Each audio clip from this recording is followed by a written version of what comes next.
Welcome to the County Compass, Columbia County's guide to news, voices, and perspectives, hosted by County Manager Scott Johnson. This podcast is your behind-the-scenes look at what's happening in county government and across our community.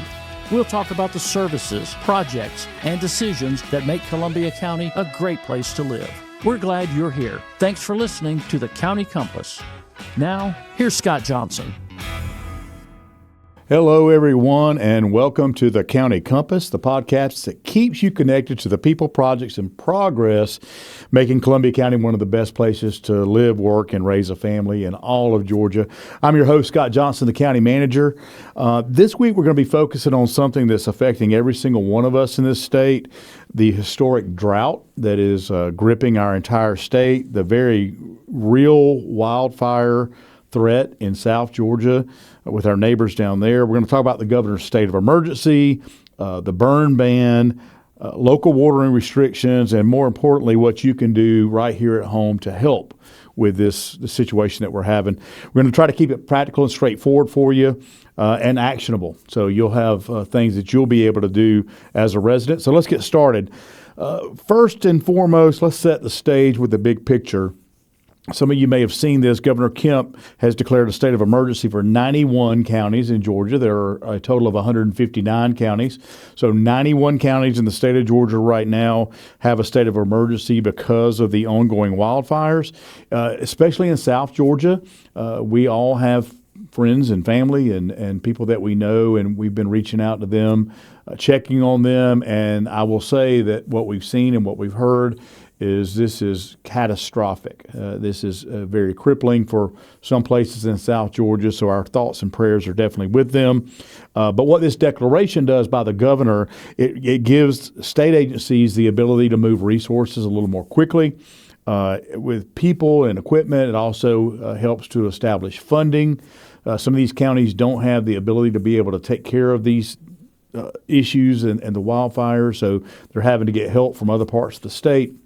And there's going to be some reimbursements involved. Much like we dealt with a hurricane here, that state of emergency is what triggers our ability to be able to recoup some of our money. It also gives the state the ability to support firefighters in the affected communities. And the order is in effect for 30 days unless renewed. So the governor has already issued that. We are under that state of emergency in those 91 counties. And the governor said it best. He said, I'm going to read this to you. He said, with much of Georgia remaining in extreme drought conditions, wildfires have already surpassed the state's 5-year average and continue to spread.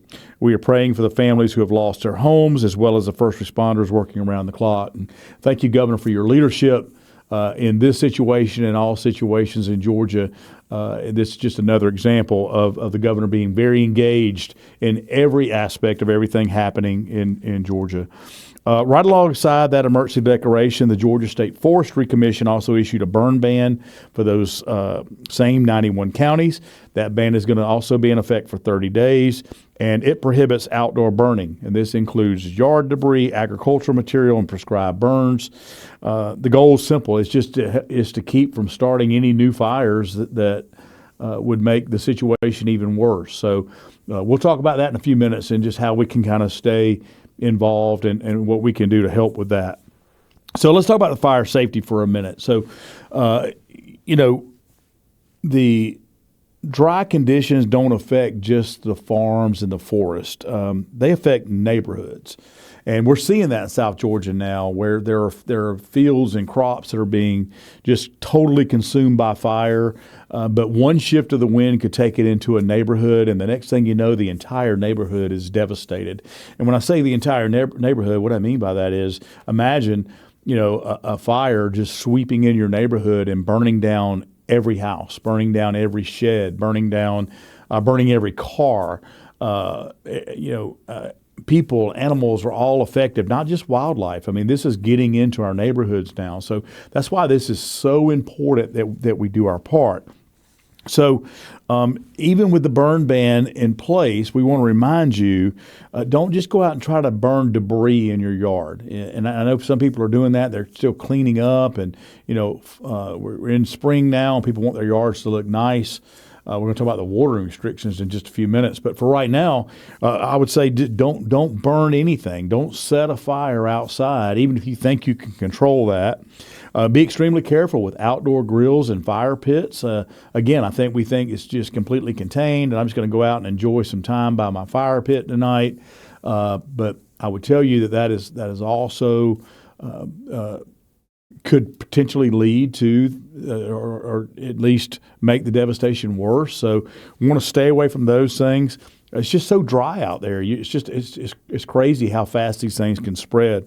Make sure your property is clear of the very tall dry grass and any leaves near structures.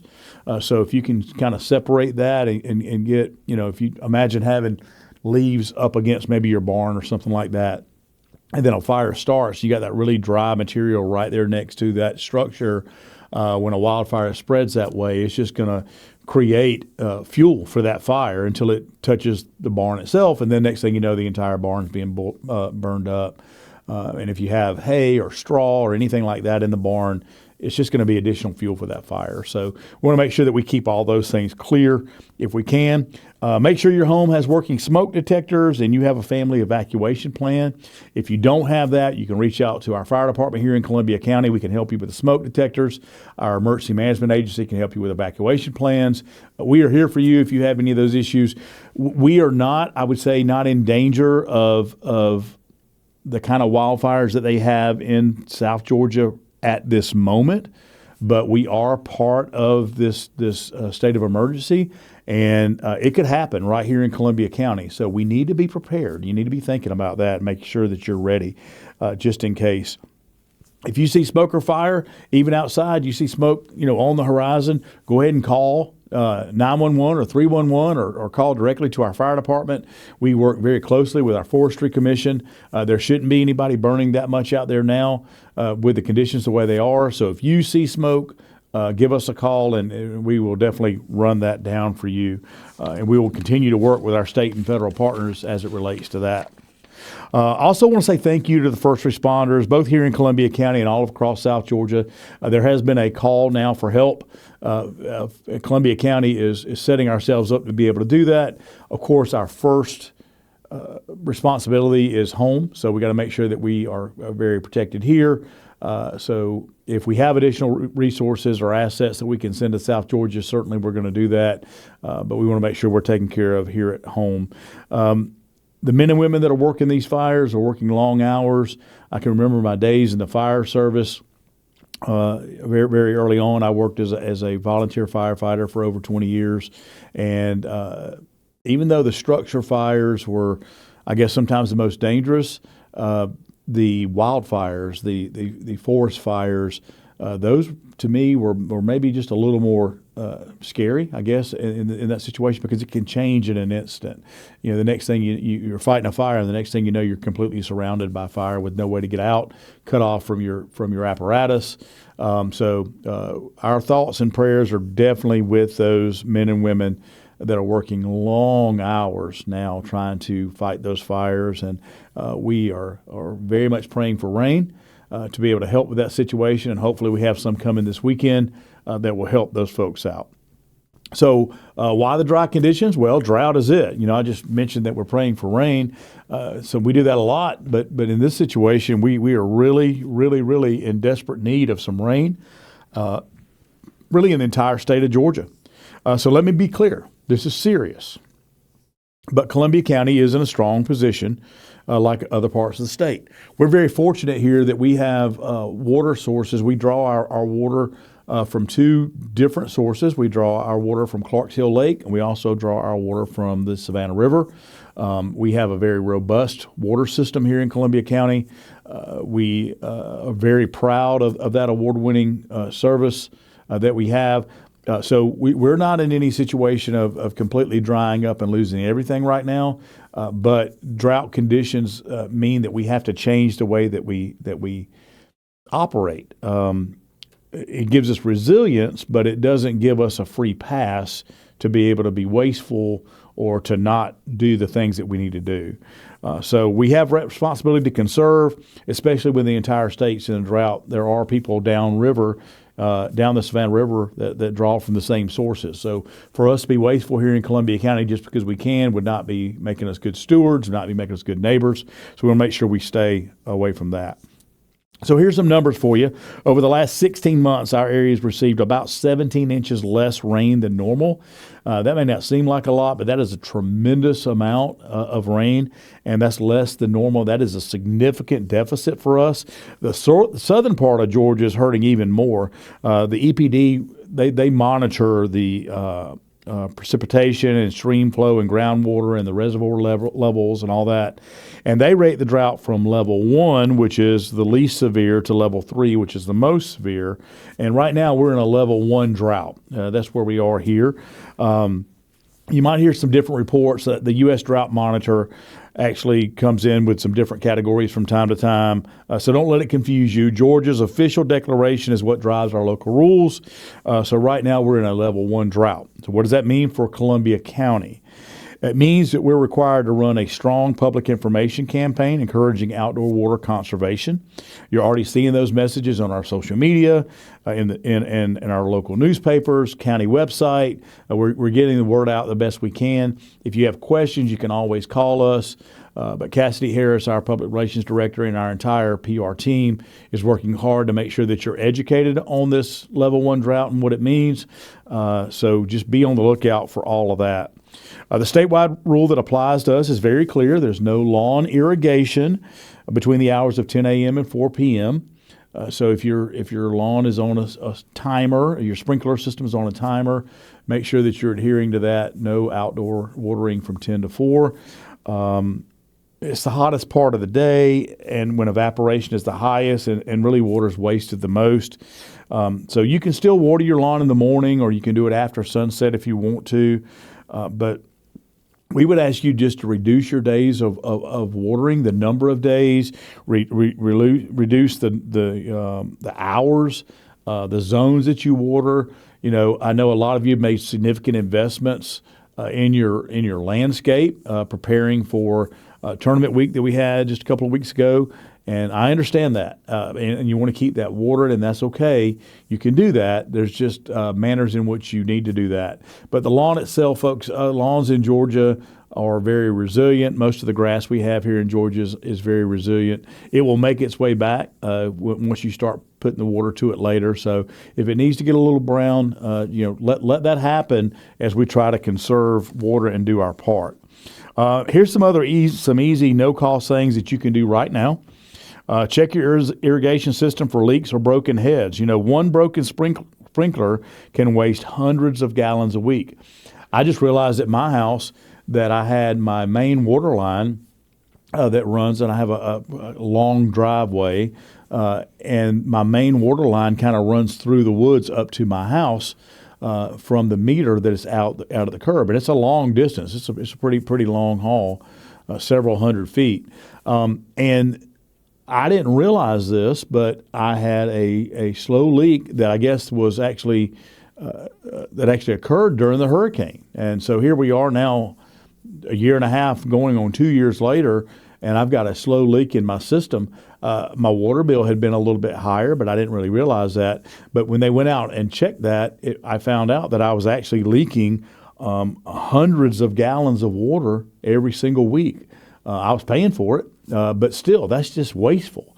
So I was able to get a crew out to fix that for me, and now everything's back in good shape, and we've tested everything, and everything's fine. But walk around your yard, see if you have leaks in your sprinkler heads. Those are very easy to break. You could run over it with a lawnmower sometimes and break it. You could kick one over.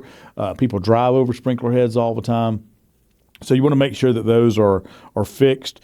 Use a rain sensor or a smart controller if you have one. So if we're getting rain, there's no reason to water. We see that a lot. There's been a lot of times that I've actually come to the county offices and it'll be pouring down rain outside and our sprinklers are going. So we have to make the make the call. Say, hey, no reason to be wasting this water that we have with the rain that we have today. So make sure that you do that as well. Switch your shrub and flower beds to drip irrigation or soaker hoses. Those actually do better anyway for those types of plants. Realize people may not have the ability to do that, right now, but I'm just giving you kind of advice. Long term, if you make that investment, or the next time you try to upgrade your irrigation system, if you can use that drip or soaker apparatus instead of just regular, oscillating type sprinkler heads, that's definitely better. Let your grass grow a little bit taller. I cut my grass yesterday afternoon, and it was very dusty out there, but I actually raised the mower deck a bit to just give it a little more. I guess it allows it to shade the soil a little bit better. It actually holds the moisture better. So you don't have to scalp your lawn right now. If you do that, you're probably going to kill it anyway. So those of you that are cutting your own grass, or you have a lawn service, ask them to maybe let the grass just grow a little bit taller right now. It's going to help protect that. And only water your lawn when it actually needs it. If you see footprints staying in the grass, then it's time to water.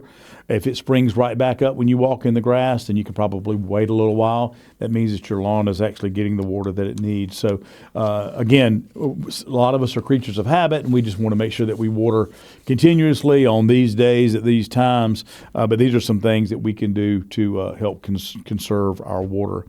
Indoors, again, we're blessed with a good supply here in Columbia County, but habits still matter. Fix those leaky faucets. Run full loads in your dishwasher and washing machine. Take a shorter shower. Every gallon saved helps us keep our reservoirs and our aquifers healthy for the long haul. Just taking a quicker shower could potentially help somebody in South Georgia be able to have the water they need to be able to fight these fires. And we don't typically think that way, but I would ask you to at least keep that in mind. I would like to address a few questions I know that are on your mind. So question number one, is Columbia County going to run out of water? The answer is no, we are not going to run out of water. Our dual source system gives us plenty of capacity.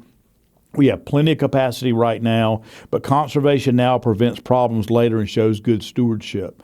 If people upriver of us, we're not being good stewards, and then that could affect us. So we realize that happens downstream as well. So, no, we're not going to run out of water here in Columbia County. We're going to be fine, but we want to make sure that we observe the things we've talked about. Question number two, how long is the drought going to last? That's the million-dollar question. We don't know. Weather forecasts suggest our dry conditions will continue for the next several weeks. We'll keep you updated as EPD releases new assessments or we get different forecasts. We'll let you know.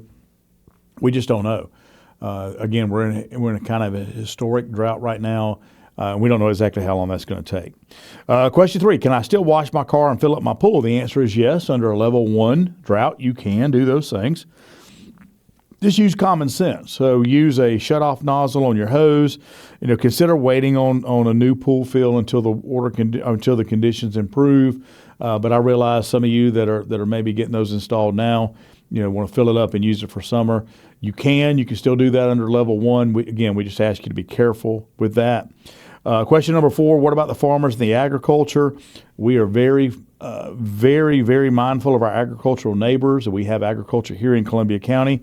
The burn ban does impact them, and the drought is stressing the crops, is stressing the livestock. So there are state and federal assistance programs out there that are available.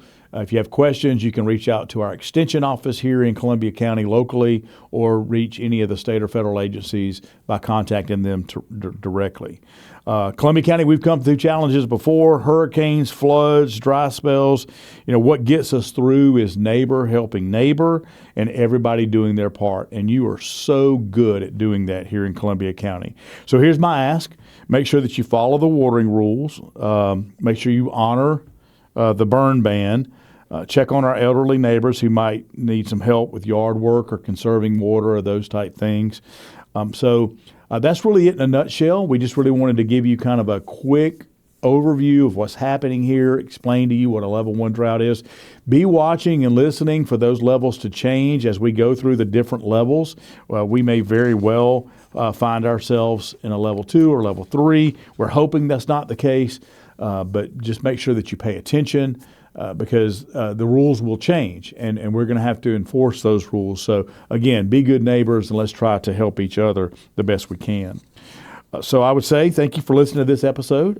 If you have questions about anything you've heard today or anything else county related, visit columbiacountyga.gov or reach out through the normal channels.